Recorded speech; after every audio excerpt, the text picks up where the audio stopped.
I would say that all of us have a very, very tiny LED light.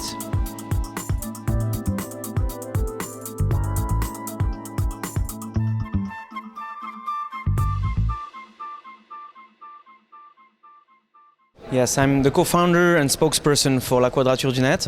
We're a citizen initiative, a kind of citizen toolbox.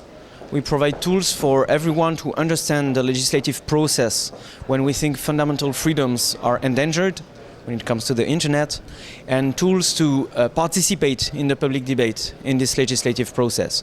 Our vision is that models based on openness, sharing of knowledge are always superior on an economic, social and technical point of view than models based on control and closeness.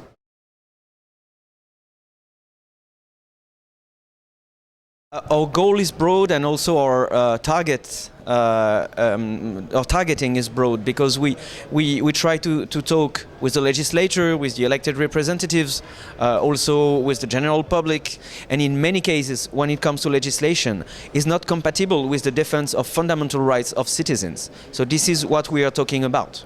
In the Adopi law in France, in the digital economy bill in the UK, in the Ley de Economía Sostenible in Spain, and even in the telecoms package in the EU, they try to push visions that neglected the very basic right to a fair trial.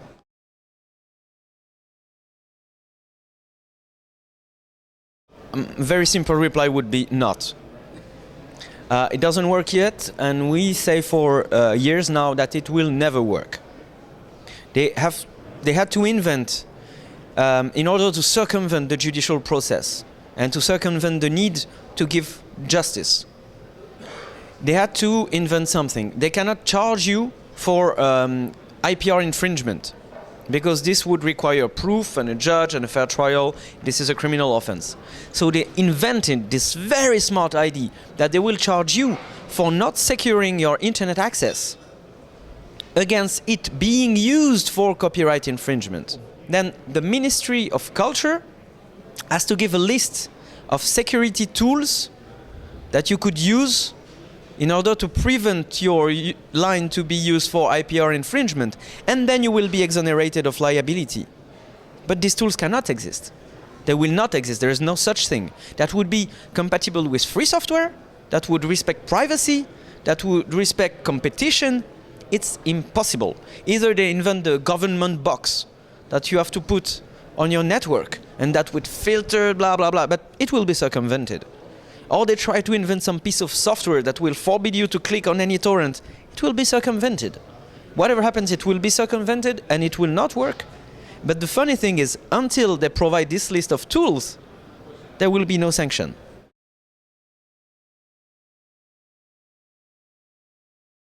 Well, the UK situation is very preoccupying. It was passed in the parliament through a procedure called the Washup. I'm not inventing. The Washup procedure is just before the general election, where you don't debate and vote the law, but just negotiate it. And there was a memo that was published from the British phonographic industry saying, oh, it has to go very quickly, or else there is a risk it doesn't pass. So it clearly showed their intent of circumventing democratic debate, because they know that the public opinion wouldn't accept it, and they have to sneak it.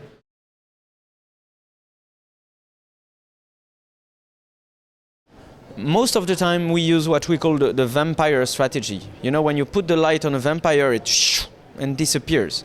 So when they try to advance in the shadow, the more light we cast on their intent, on the process, and on the true nature of what they are doing, the more chance we have to get the opinion with us to say, no, stop. And at some point, the elected representatives, the politicians, you know, they think with their reptilian political brain, the very small part deep inside that says, oh, re-election, re-election. So at some point, when the public opinion is high enough to say, stop this crap, they will stop. So this is the very little yet extremely important power that we all have in a democracy.